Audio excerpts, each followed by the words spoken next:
Welcome to the Breakfast Leadership Show, where we interview global thought leaders on business, leadership, and life. Here's your host, keynote speaker, best-selling author, and chief burnout officer of the Breakfast Leadership Network, Michael Levitt.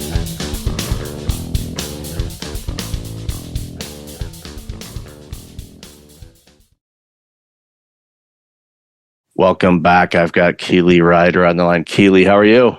I'm well. Thank you for having me, Michael. Really looking forward to this. We booked this a while ago, so I'm really happy that we're finally actually getting to do this. So if people aren't aware of who you are, why don't you share a little bit about you, and then we'll dive into the conversation.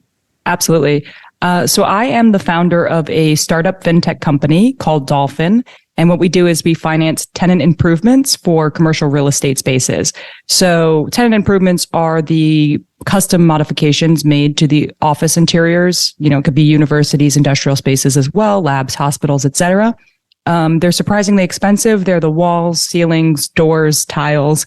And it might sound mundane, but it's a huge industry. It's about $30 billion a year. And what we're doing is we're providing an alternate source of capital to finance those projects. And we're doing it through technology, which is super, it's super cool and new because we are the first company to ever automate tenant improvement financing. So we are in the process of staffing and building out the company and technology. And that's what led me to you. Obviously, I am a new founder. I have not been a founder for long, so I'm looking for any advice you can give me and on this journey. Have fun and remember that it, in fact, is a journey. That's very simplistic. There's more to it than that, but that's you kind of go simple first, and then you add the ingredients as you go. So, well, congratulations on that and being the first. That's always a great thing to be a pioneer. Thank you. But sometimes it can also be kind of scary because you want to look at what your competition's doing, and you're like, there's nobody competing with me, at least in this type of format. And it'd be interesting because as you were mentioning, the commercial real estate market, I know that in certain areas in the world, in North America and the U.S., there's some interesting dynamics with commercial real estate right now and office rent and things like that, because when we were all sent home, back in March of 2020, there's a lot of organizations that kind of scaled back a little bit and were allowing their people to stay remote or at least hybrid. So their office space requirements have changed a little bit, where that's right. I would anticipate either there'd be a potential downturn in the kind of work you're doing, or B, because of the lease space that they need, that they would want to look at retrofitting things to take into consideration physical distancing, also subleasing, you name it. There could be a lot of different things. So I'd love to hear your thoughts on that. Yeah, that's exactly right, Michael. I think luckily for us, it's the latter. Even though there's a lot of downsizing in space, the tenant improvement budgets themselves are increasing because, the cost of capital is higher, inflation, cost of construction, there's rising cap rates, and there's constricting in the actual commercial real estate lending market currently. So where they would used to go to banks, landlords and tenants used to go to banks for their capital to fund out their projects, those markets are tightening now. So everybody's increasingly looking for an alternate source of capital. So we're actually getting a lot of business currently. And then on top of that, you have, Gen Zs coming back to the office because they're being forced to, and in some companies, right? And so when you have that paradigm where you have the younger workforce coming back into the office, being quote unquote forced to come in at least 3 or 4 times a week, maybe 2, you have those companies that are trying to cater to that younger workforce with more expensive, flashy amenities. And so that drives up the tenant improvement budget, and it drives up what landlords are being asked to fund for on their tenants' behalf. And that's why we're getting a lot of landlord inquiry on our desk about, what's the best way what's the best use of funds here? Should we acquire a property and make, X return on that? Or should we put all our money into this building and potentially never see a return? And so that's where our business is flourishing. Luckily, the downturn in the market is actually working in our favor. But obviously, for a lot of companies and a lot of industries, it's actually working, against them, which I feel for. Oh, sure. And one of the markets that I spend time in, Toronto, it's still less than 50% of foot traffic in downtowns and before the pandemic. It's one of those weird cities that it didn't, it hasn't rebounded, where other cities, in the US, Chicago, LA, I mean, LA's got some stuff too, but they're being creative on repurposing some of their properties in certain areas. And New York is obviously New York. That's, its own monster itself. So it's not good to compare to them, because we knew that they would be, in many cases going back. But it's just an interesting dynamic. And of course, as you mentioned, with the interest rates, and, a lot of lenders are going, because of, the higher rates, there are many organizations that they had given loans in the past, and they already know they're not going to renew, and those renewals are coming up next year and in 2025. So you're going to have some really interesting dynamics when it comes to lending, and there could be some potential subprime lending. I don't want to hear that word. I don't think hopefully we don't see that. I understand it's a catch-22, because you don't want these people to default, but then you have the subprime thing, and we all remember back in 2008 and 2009 how that all turned out. And it's a difficult situation, and of course the interest rates were raised because they were low, and the whole financial situation, and just everything. I mean, that could be 10 conversations that we could go down on that one. But at the end of the day, it boils down to, there's still a need for space. There's still a need for people to go work. That's right. The next generation, then of course Gen Alpha will be coming up, not too long.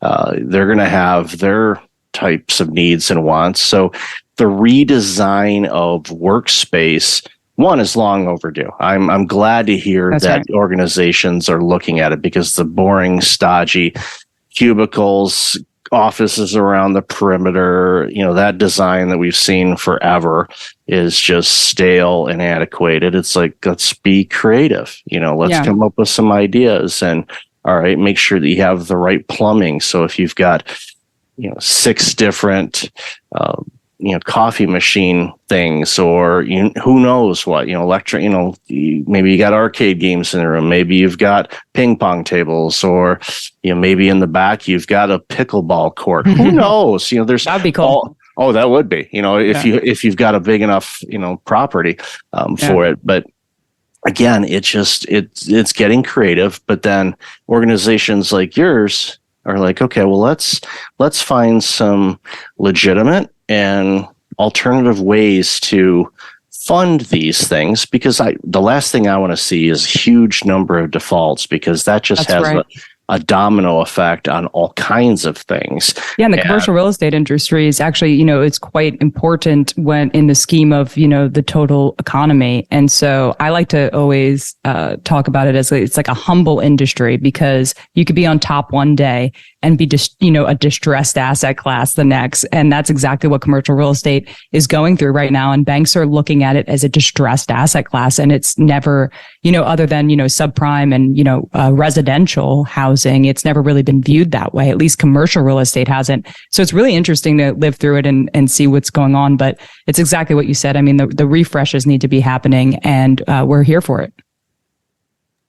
Yeah, and we're also seeing in some instances some mixed use type of situation where in a huge downtown metropolitan area, you would have a building that would be an office building. But now there's the floors 42 to 68 are residential, and 70 to 95 is a hotel.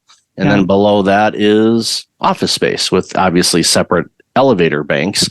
So you don't have, the person with the $10,000 suit next to the kid with, the swim trunks and this stuff on the elevator. Well, not trying to segregate people, but it's like, I'm guessing he's not going to want to be getting hit with a wet pool noodle as he's wearing his expensive suit. I'm sure there's people in his office would probably wish they'd have those, but that's a different story. But again, it's being creative and figuring out where population shifts are, because, there are areas in the US that are just seeing amazing growth. Arizona's one, Tennessee, Atlanta has been booming for a while. Florida has had some significant growth for political and non-political reasons. It tends to correlate with the income tax regulations, right? So I find them ones that are booming are the states that don't have income tax. Yeah, and everybody's moving down to Florida and other Texas, other states like that. It correlates really well with the office vacancies or lack thereof, which I find to be really interesting because those markets are almost fully back post-COVID. Yeah. And it's going to be interesting to see because we've seen tides turn and all of that. And for me, again, taxation could be another conversation as well. But it's one of those things where it's like, okay, everybody's coming in now. Is enough revenue being generated by these businesses coming in to make sure that we have the sustained infrastructure for all the new builds and things like that? Because you could run into a situation, we haven't, at least from my observation yet, a situation where it's like, okay, the state's like running into a huge deficit because they've put in so much money for new roads and this and this and this, but no way to back it. But there are other ways for them to fund it and whatnot. And ultimately, it's a case of creating opportunities, making it great for obviously all the trades and all the industries that benefit from, and yours obviously included, to get access to that funding. Because like, we want to go to Austin. I know, get in line. Everybody seemed to go there. And, it's like Austin used to be Austin City Limits, but now people are, it's all kinds of different things now. But we think about that and we go, all right, now everybody is going there. Now it's turning into this new ecosystem. It's like, it's literally a completely different town than it was before. And that, obviously takes a lot. Last year, I went to a Braves game at their relatively new stadium, and that area around there was just all built up. I took an Uber over there, and the driver who's from there was like, yeah, I used to live in an apartment that was there. That building is now gone. And now it's that, multiplex type of thing. He said, it's hard for me to even fathom what this town used to look like because it's so built up, and it took literally no time for it to happen.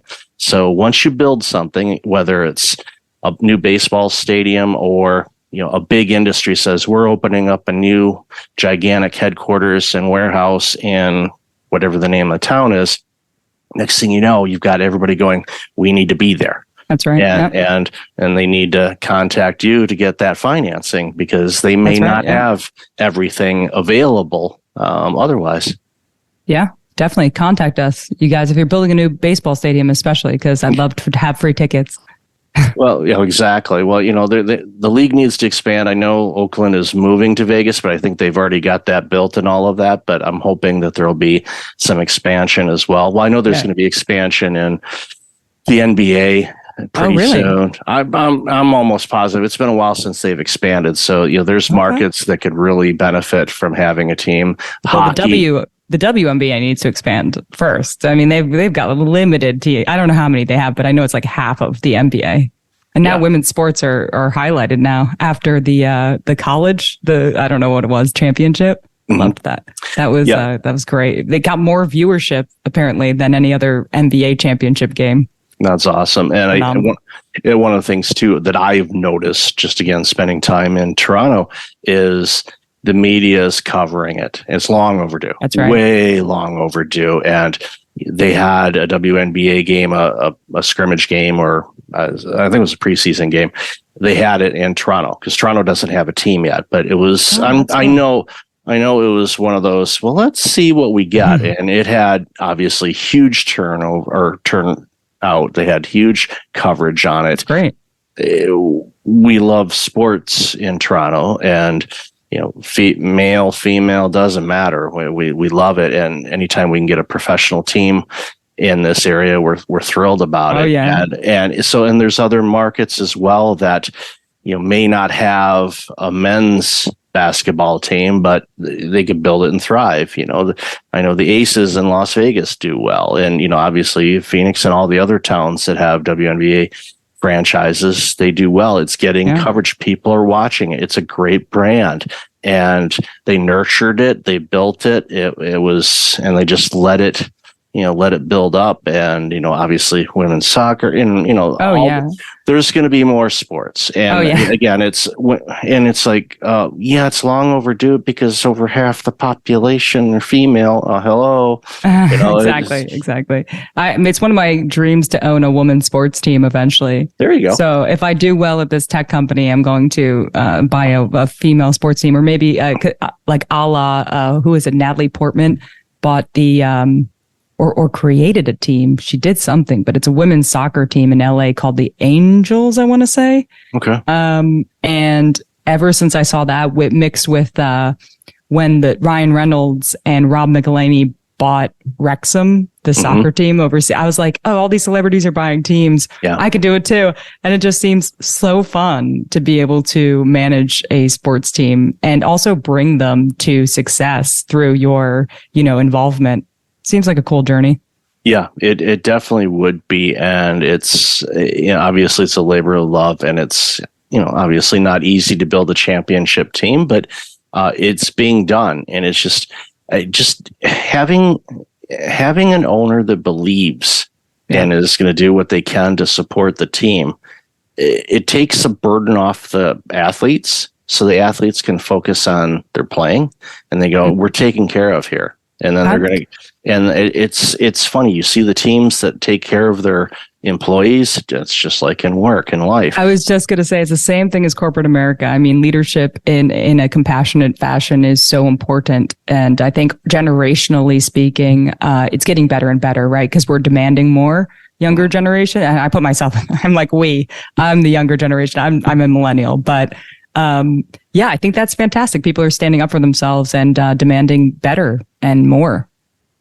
Yeah, it's important. As a Gen Xer, I'm celebrating the millennials finally cracking the nut and getting the workplaces to change, because they've needed to for a very long time, and we're seeing it, and we're going to continue to see it. And even with the argument of in-person versus remote versus hybrid, and I talk about this a lot in my keynotes and whatnot. It's like it really boils down to, what do your customers need from you? Can you deliver it exclusively remotely? Can you do it hybrid, or does it have to be in person? Talk with your team and have an honest conversation. There are people, and this is where I use the analogy of kind of shuffling the deck chairs on a boat type of analogy, where there are a lot of people that really thrive in an in-person environment. Yeah. 5 days a week, that's their zone. They do really well. There are people that would be fine to never see the inside of an office space ever again. That's and right. There are people that like a little bit of a variety and a mix. So it's a case of, figuring out where that goes. It's just like going to a restaurant in a way. It's like, okay, we know this restaurant's really good for this. This one's better for this. So you go with what makes sense for you, and making sure that you can thrive in that environment, but have the autonomy and the flexibility to, if you want to go in, especially if you're working on a project, you have a place to go. Because I know some places that are fully remote that don't have a physical place, they have to, come up with, a shared space thing, which, of course, those exist.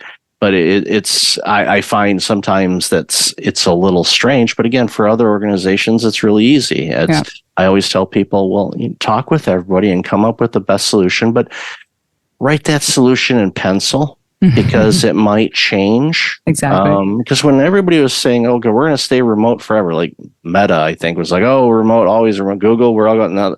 Who's calling all their people back? The same people. Yeah, we're going to stay exactly remote. Right. Because I was laughing. I'm like, so we're like 6 months into this thing, and this was in 2020, and they're saying this. I'm like, not a chance. Not a chance. It's so true. It's so not true. a chance. It's all lip surface. Now, am I saying that they were lying? No. I think at the moment in time, they were looking at what the reality was at that moment in time, but I don't think they were necessarily looking post-pandemic and what the fallout of not having in-person collaboration without fully fleshing out what a remote environment looks like. So it's so many nuances. Yeah, I think in-person collaboration is very important. I think, like we're Zooming right now, and I think it's actually a pretty productive conversation. But when you have, times 10 people and you're all working on the same project and you all have different opinions and you have to mute, it's just, to me, I feel like I thrive more in an in-person environment, but especially when you have a managerial role and you actually have to oversee people. I think it's just more productive. But what, our company does a, twice a week manager meeting type in person. And that's what works for us, but it's also what keeps our employees happy, And so I think a big part of it is acknowledging that your employees have been hired for a reason. They are talented in what they do. And if you trust them and if they're doing a good job, does it necessarily matter where they're doing it or when they're doing it?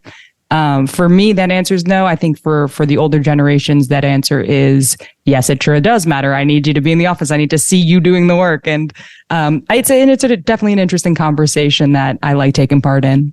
Yeah, I do too. And this is why I just don't trust my employees. And I tell them, okay, then fire them right now. And they look at me, I can't fire them. Why? I need them. Exactly. Yeah. Wait, you don't trust them, but you're keeping them because you need them.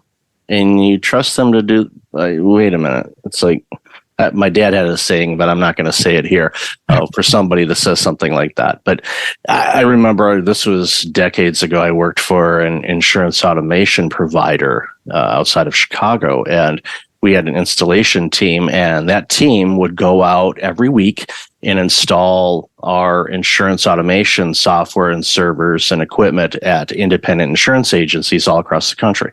So the majority of these installers were never in the office. They, literally fly out Monday morning, fly back Thursday or Friday, and the packets would be mailed or overnighted to their homes on Friday, so they'd have their packet over the weekend to kind of glance at, so they knew what they were doing.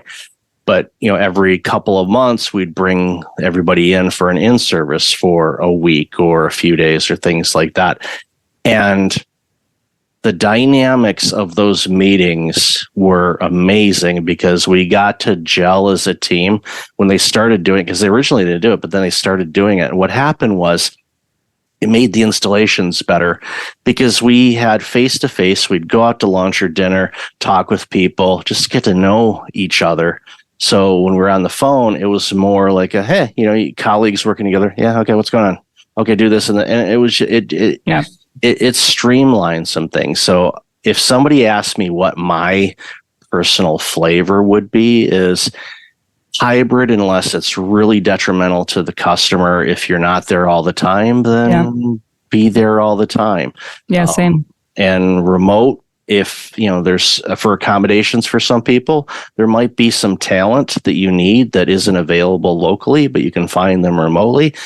Yeah, have them work remotely. If they can bring them in occasionally for some things, by all means do it. But if they're always remote, then that's it. You just a little bit more flexibility, but because the bottom line is creating the best products and services for your customers. Exactly. That's exactly right. And that actually leads me to a question I had. And for you, I'm going to change hats. I'll be the interviewer for a minute. I'm really curious because I've listened to some of your podcasts and your keynote speeches, and I know you have a book out. I'm just going to plug you on this channel. And it's a lot about burnout. And I know you had a health situation, a health scare. And so I guess my question for you would be, what led to the burnout and what enabled you to recover fastest? Yeah, for me, the burnout was just not having boundaries around when I worked and when I didn't. I was in a startup, like many people listening to the show. Cautionary tale. Yeah. And, I was burning the candle at three ends, in the middle, on each end, probably pretty much the whole candle was just a big flaming stick because it was just, burning out like tomorrow, because I was just putting in too many hours, not taking care of myself, not eating well, not doing things in life that I enjoyed doing because I was too tired to go do those things. And what happens is when we start getting stressed and working too many hours, we cut out things that are beneficial to us, which helps us to have that work-life harmony. And when we start cutting those things out, it just starts to pile on and makes the problem worse and worse. And you start having mental issues. Especially if you're not sleeping well, that has a direct impact on your cognitive ability, your problem solving. You can't see things. You can't think clearly. Your relationships start to suffer. There's so many different things that happen when you don't get good sleep. And why wouldn't you not get sleep is because, well, you're not eating well, you're not getting any activity, and you're stressing out all the time. So your body is just trying to catch up, and it can barely get the rest that it needs. So today's stress gets piled on to tomorrow's stress, then the next week and the next month and the next year. And then lo and behold, you get to understand, what cardiology world is and certain types of medications and stress tests. And then, of course, all the ramifications that took place after that, was an eye-opening event for me. So after recovering from it, which you can recover, a lot of people are like, I'm going to be burned out forever. No, you can actually get out of burnout a lot quicker than you think. Did you go to therapy? I didn't. That's one regret. I use a therapist now, and I've said that on my show. I use them for a variety of different things, more of just to get a better understanding of me and why things trigger me, or why things bother me, or why I do things. Why is it important for me to do this versus that kind of thing? But that's my one, I don't want to say regret, but I think I would have recovered a bit faster if I would have. But I highly recommend, I tell everybody, and I'm not saying this to be, a joke or anything like that, but everyone needs a therapist. Everyone. Absolutely. There's things in life, these last 3 years. Okay, everybody needs some therapy. Just all the things that have been thrown at us. Just sort of things too. Maybe there's some things from your youth or your younger days that you thought you worked through, but you really didn't, or some situations that you really didn't comprehend that now are coming to fruition. And you're like, why is this bothering me? And it's just, getting to the bottom of that. That's why, one of the things that I did, especially with the burnout consulting stuff that I've done, that's why I went and got certified in cognitive behavioral therapy and NLP, not because I had this overarching desire to be a therapist, but it was more of to get a better understanding with people to help them kind of guide them through the deeper work of burnout, is to figure out, why did you burn out? Because you can recover, but if you don't do the work on why you burned out, there's a distinct possibility that you will again, because your habits, your thoughts, your beliefs, how you do things, unless you look at those and look for things that aren't serving you, then there's a distinct possibility that you'll burn out again. So that's why I obtained those certificates, because it was important for me to get an understanding and use some of the techniques in interviewing and whatnot to kind of ask, okay, well, why was that important to you? And kind of eating my own dog food too, working with my therapist, because she'll do the same thing. I'm like, I know what you're doing. I was gonna say, you remind me of a therapist. You seem well equipped to and very self-aware. So very impressive. Thank you. Yeah, it's taken some effort and a little bit of life lessons. I say little. You got to live through it. Yep, you got to live through it. To understand it. Yeah. I definitely have to live through it, and I'm thankful I lived through it. That's a good thing. But no, those are good questions, and it's one of those things I always hammer home with people. It's like, just make sure you get good rest. Make sure you do things in life that you like doing. Eat foods that are right for you. I'm not telling you, no, don't eat the golden arches or anything like that. I'm going to tell you, eat the foods that give you the natural energy, so you don't have the crashes and spikes and all that. Find those foods that are good for you, because listen, I've been reading a book about eating meat and how it's linked to cancer. And I've gotten so freaked out. I'm like, am I a vegan now? So I don't know. I mean, I have no energy because I'm eating all like plants, but I feel better. Yeah, you feel better, but you're also lacking energy. So a suggestion, this is something I did a couple of years ago, and I've talked about this on the show as well, is if you can, and there's plenty of places in the US to be able to do this, is get a food intolerance test. Find out what foods you have an intolerance to. You might have an allergy or you might have an intolerance, and find out what foods are right for you. And like the report that I had gave me a huge, I think it was a 20-something page report. It went in a lot of details, but there's like 6 pages that I look at that are all color coded, which is good, which the green page is everything on that page my body loves. So you focus on that. The red page, no bueno. Don't eat this because you've got, some type of intolerance in varying degrees, of course. And then there's the yellow page, which is one of those things where it's like, depends. So I tend to try to focus on the green page, which isn't just all green leafy things. There's meats and things like that. But you're in Canada. You're in Canada, so you got that test for free, probably, right? With your no, I paid $350 for it. Oh, really? I was joking because I'm like, they take care of you up there, don't they? In terms of healthcare. I worked in healthcare for over a decade in Canada. That's another discussion, and we gotta book some more time for that one because that's interesting. The late great Jim Rohn made a comment, and obviously tons of stuff that he shared over his life. But one of the things is like, be careful what you say. So. Yeah, we'll have a separate conversation about that because I still have a lot of friends and colleagues that work in the industry, but I've got some opinions. I'll leave it at that. But yeah, so no, it's all good. So awesome.